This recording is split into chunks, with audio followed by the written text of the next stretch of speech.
একটা ট্রেন, ৫টা বগি আর সামনে ৫টা রহস্যময় টানেল।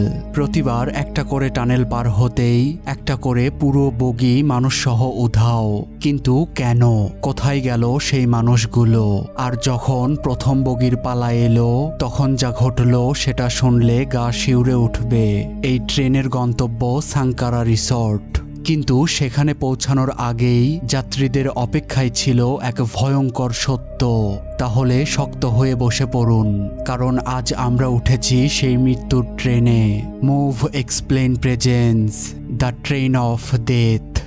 গল্পের শুরুতেই ট্রেন ক্রু তেকুন তাড়াতাড়ি ইমার্জেন্সি গেট লক করে মাস্টারের কাছে জানালে মাস্টার ঘোষণা দিলেন আমাদের ট্রেনটি সাঙ্কারা রিসর্টের উদ্দেশ্যে ছাড়তে চলেছে। এরপর 5টি বগি সমেত ট্রেনটা ছুটে চলল গভীর ঘন জঙ্গলের পথ ধরে। ট্রেনের দ্বিতীয়, তৃতীয়, চতুর্থ এমনকি 5ম বগিও ছিল ইকোনমিক ক্লাস। সেখানে ছিল সাধারণ ভ্রমণ পিপাসু মানুষেরা। কেউ ছুটি কাটাতে যাচ্ছে, কেউ বা প্রথমবার ট্রেনে উঠেই উত্তেজনায় ভরপুর। আর 1 নম্বর বগি, সেটা পুরোটাই আলাদা জগৎ। ওখানে ছিল ভিআইপি ক্যাবিন, যাদের হাতেই এই রেল লাইন তৈরির ইনভেস্টমেন্ট আর যাদের ওপর এই পুরো প্রকল্পের দায়িত্ব। বাহিরের মানুষদের সঙ্গে তাদের যেন কোনো সম্পর্কই নেই। আর সেই দূরত্বেই পরের ঘটনাগুলোর শুরু। এই ট্রেনে ছিল এক মহিলা, তার নাম রামলা। সে অন্যদের মতো ঘুরতে বা আনন্দ করতে আসেনি। এই ট্রেনে ওঠার পেছনে তার একটা কারণ আছে, ভয়ঙ্কর এক কারণ। রামলার স্বামী দার্ত এই রেল লাইন তৈরির কাজে শ্রমিক হিসাবে যুক্ত ছিল, কিন্তু ট্র্যাক বানানোর সময় হঠাৎ একদিন সে অদৃশ্য হয়ে যায়। হ্যাঁ, একদম কোনো চিহ্ন ছাড়াই। তাই রামলার অনুমান তার স্বামীর সাথে কিছু অস্বাভাবিক ঘটনা ঘটেছে। আর সেই রহস্যেরই উত্তর খুঁজতেই রামলা আজ এই ট্রেনে চেপে বসেছে। তখন হঠাৎই সে লক্ষ্য করল, ওই তো সামনের বগিতেই দাঁড়িয়ে আছে তার স্বামী। সে ওখানে দৌড়ে ছুটে গেলে দেখতে পারল সেখানে তো তার স্বামী ছিল না। এবার রামলা ভাবল হয়তো এটা তার মনের ভ্রম, তাই সে সেখান থেকে ফিরে এলো। আর সেই ট্রেনেই একটা কালো ব্যাগ হাতে ক্রিস এবং তার ওয়াইফ 2 নাম্বার বগিতে উঠেছিল। ক্রিসের হাতে ওই কালো ব্যাগ ভর্তি ছিল চুরির টাকা। অন্যদিকে 5 নাম্বার বগিতে ছিল 2 বোন, পূর্ণামা আর ছোট বোন কেম্বাং। এখন যাত্রা শুরু হওয়ার কিছুক্ষণ পর পূর্ণামা টয়লেটে যাওয়ার প্রয়োজন অনুভব করল, কিন্তু তাদের বগির টয়লেটে আগের থেকেই লোকের লাইন। তাই সে সোজা চলে গেল 4 নাম্বার বগির টয়লেটের দিকে। ঠিক সেই মুহূর্তেই ট্রেনটা ঢুকে গেল প্রথম টানেলে। বাহিরে নেমে এলো বিদঘুটে অন্ধকার। আর ঠিক সেই মুহূর্তেই জঙ্গলের মধ্যে দিয়ে কিছু একটাকে ছুটে আসতে দেখা গেল। টানেলের গভীর নীরবতায় হঠাৎ এই ছোট্ট মেয়েটা শুনতে পেল কেউ একজন তার নাম ধরে ঠান্ডা গলায় ফিসফিসিয়ে ডাকছে। বাচ্চা মেয়েটা গেটের সামনে গিয়ে দাঁড়াতেই দেখতে পেল একটা ফুটফুটে সুন্দরী মেয়ে। আর সে যখন ঘুরে তাকালো তখনই তার বিকৃত ভয়ঙ্কর চেহারাটা ভেসে উঠল, যা দেখে এই ছোট্ট মেয়েটা মারাত্মক রকমের ভয় পেয়ে গেল। এদিকে অনেকক্ষণ সময় কেটে গেলেও পূর্ণামা টয়লেট থেকে না ফেরায় ছোট বোন কেম্বাং তাকে কল করে। আর তাকে ফোনে না পেয়ে কেম্বাং সরাসরি টয়লেটে খোঁজ করতে আসে। তখন টয়লেট থেকে এক অপরিচিত ব্যক্তি বের হলে সে 4 নাম্বার বগির টয়লেটে এসে নক করে। আর টয়লেট থেকে বেরিয়ে পূর্ণামা খেয়াল করলো পেছনে থেকে তাদের 5 নাম্বার বগিটা উধাও হয়ে গেছে। ওরা ছুটে এসে বিষয়টা ট্রেন ক্রু তেকুনকে জানালো। তেকুন এমন রহস্যময় ঘটনা দেখে কিছুটা ঘাবড়ে গেল আর দ্রুত 4 নাম্বার কেবিনের গেটটা বন্ধ করে দিল। এবার সেই বগিরই একজন টয়লেটে যেতে চাইলে তেকুন তাকে 3 নাম্বার বগির টয়লেটটা ব্যবহার করতে বলে। তখন লোকটাও খেয়াল করলো 5 নাম্বার বগিটা পেছন থেকে গায়েব হয়ে গেছে। মুহূর্তেই সেখানে হইচই পড়ে গেলে বুদ্ধি করে তেকুন পরিস্থিতি সামলে নিল। বলল সবকিছুই আমাদের নিয়ন্ত্রণে আছে, শুধুমাত্র যান্ত্রিক ত্রুটির কারণে 5 নাম্বার বগিটা আমরা পেছনের টানেলে রেখে এসেছি। এই বলে সে বৈদ্যুতিক প্যানেল চেক করতে এসে দেখতে পারল তার মধ্যে থেকে গাছের আঠার মতো বিশেষ কিছু একটা গড়িয়ে পড়ছে। তখন কর্তব্যরত কন্ডাক্টর সিদ্দিক তাকে এই ব্যাপারে জিজ্ঞেস করলে তেকুন জানায়, স্যার পঞ্চম বগিটা উধাও হয়ে গেছে। কন্ডাক্টর সিদ্দিক জানালো, এই ব্যাপারটা মিস্টার সন্তোষ জানার আগেই আমাদের নিজেদেরকেই সামলাতে হবে। ঠিক তখনই ট্রেন 4 নাম্বার টানেলে প্রবেশ করলে মুহূর্তেই ওই বগিতে থাকা সবাই পজেস হতে শুরু করে। চোখে পড়ে ভয়ঙ্কর দেখতে এক পৈশাচিক শক্তিকে। কেম্বাংয়ের চোখের সামনেই ঘটে যায় এই ভয়ঙ্কর ঘটনা। নিমিষেই উধাও হয়ে যায় 4 নাম্বার বগিটা। এবার মিস্টার সন্তোষ ডিসির কাছে এটার ব্যাখ্যা চাইলে তখন রামলা বলে, একটা করে টানেল পার হতেই একটা করে বগি উধাও। এটা একবার হলে কাকতালীয় হতে পারত, কিন্তু এটা এখন আর কাকতালীয় নয়। তখন মিস্টার বারা, হ্যাঁ কি অদ্ভুত নাম তাই না? তো বারা বললেন, এমন অযৌক্তিক চিন্তাধারার মানুষের জন্যই এই অবস্থা। প্রতিটা ঘটনায় ওরা কুসংস্কারে জড়িয়ে ফেলে। আমরা শুধু বগিগুলোকে পেছনের টানেলে রেখে এসেছি। এবার তেকুনো কন্ডাক্টরের মিথ্যে কথায় সায় দেয়। আর এখন ট্রেন প্রবেশ করে 3য় টানেলে। আর এবার ঘটে চোখে পড়ার মতো ঘটনা। দেখা গেল 3য় বগিতে নেমে এসেছে সেই সব শ্রমিকের আত্মারা যারা এই রেল লাইন তৈরির সময় রহস্যজনকভাবে মারা গিয়েছে। তখন ট্রেন ক্রু তেকুন তাড়াতাড়ি করে দরজা খুলে 3 নাম্বার বগিতে থাকা ওদেরকে বাঁচাতে চাইল, কিন্তু ততক্ষণে তো অনেক দেরি হয়ে গেছে। এবার আর কোনো লুকোচুরি নয়, বরং ওদের চোখের সামনেই সেই শক্তিটা এক এক করে 3 নাম্বার বগিতে থাকা সবাইকে বীভৎসভাবে শেষ করতে থাকলো।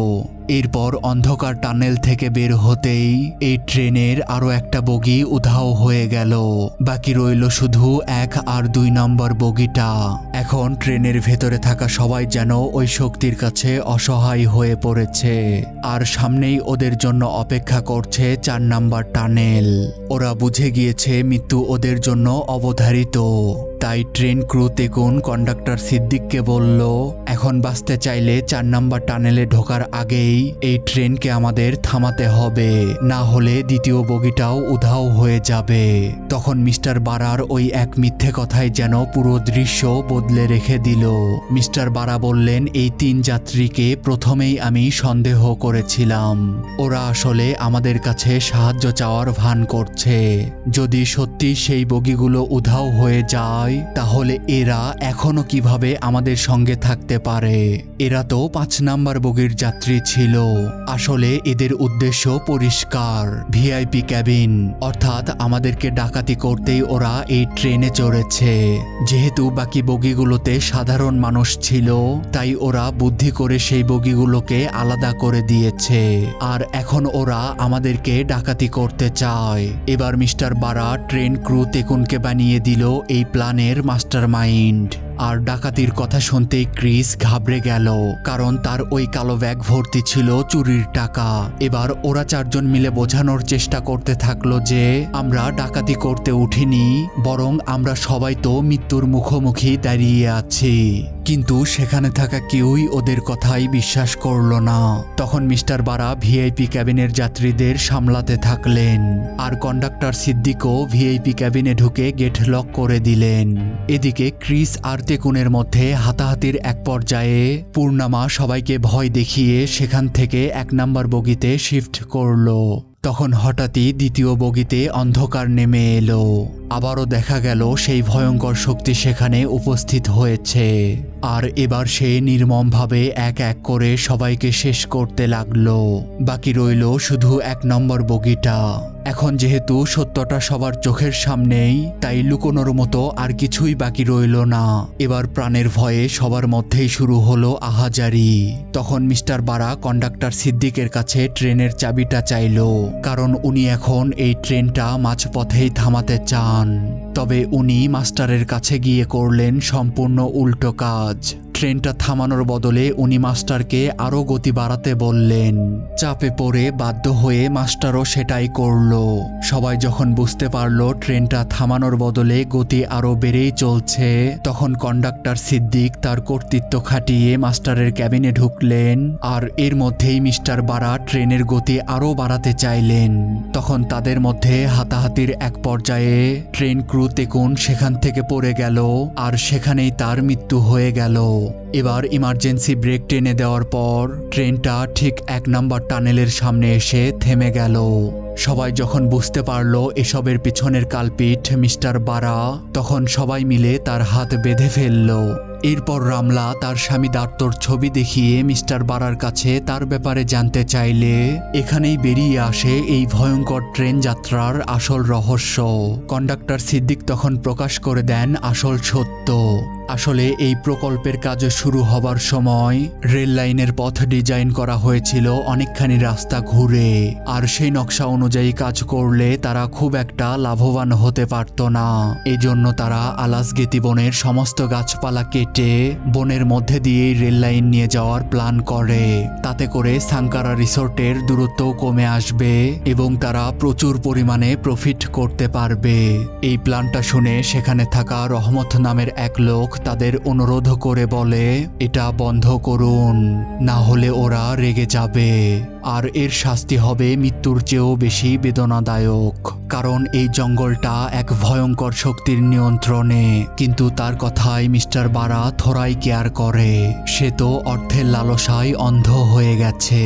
তাই রহমত বলে, যদি সত্যি এই কাজটা বাস্তবায়িত হয় তাহলে আপনার অর্থ করি, এমনকি খোদ ঈশ্বরও আপনাকে রক্ষা করতে পারবে না। তো রহমতের কথা শুনে তাকে ঘাড় ধাক্কা দিয়ে সেখান থেকে বের করে দেওয়া হয়, আর তারপর ওই কাজটাই করা হয় যেটা মিস্টার বারা চেয়েছিলেন। হ্যাঁ, এই গভীর জঙ্গল ধ্বংস করেই তৈরি করা হয় সেই রেলপথ। আর তারপরের ঘটনা আমাদের সবারই জানা। কিন্তু এখন প্রশ্ন হচ্ছে, সেই প্রথম বগিটার সঙ্গে কি হলো? যেহেতু ট্রেনটা প্রথম টানেলের সামনেই থেমেছে আর এখান থেকে সাঙ্কারা রিসোর্টের দূরত্বও খুব বেশি দূরে নয়, তাই ওরা সিদ্ধান্ত নিল টানেলের পাশের জঙ্গল দিয়েই তারা রিসোর্টে পৌঁছাবে। কিন্তু তখনই ওই টানেলের মধ্যে অন্ধকার থেকে বেরিয়ে এলো সেই শক্তিটা। এদিকে মিস্টার বারা তখনও সেই বগিতেই বন্দী ছিল। এবার প্রথমেই মিস্টার বারাকে নৃশংসভাবে শেষ করে ফেলে সেই শক্তিটা। আর এখন পালা বাকিদের। এবার ওই শক্তিটা বাকিদেরকে না মেরে বরং তাদেরকে মৃত্যুর থেকেও ভয়ঙ্কর এক শাস্তি দেয়। তাদের সবাইকেই প্রথম টানেলের সামনেই পাথর জমা গাছে পরিণত করে ফেলে। আর এদের মধ্যে থেকে কেবলমাত্র পূর্ণামকেই ছেড়ে দেয় সেই ভয়ঙ্কর শক্তিটা। আর এখানেই শেষ হয়ে যায় তাদের সাঙ্কারা রিসোর্টের গন্তব্য। তো গল্পটা কেমন লাগলো জানাতে পারেন কমেন্টে। সেই সাথে এমন আরো সব ভয়ঙ্কর রহস্যময় গল্প দেখতে ঘুরে আসতে পারেন আমাদের চ্যানেলটি। আর নিয়মিত এমন ভিডিও পেতে চ্যানেলটি সাবস্ক্রাইব করতে পারেন। দেখা হচ্ছে আগামী গল্পে। ততক্ষণ সবাই অনেক অনেক ভালো থাকবেন, সুস্থ থাকবেন। আসসালামু আলাইকুম, আল্লাহ হাফেজ।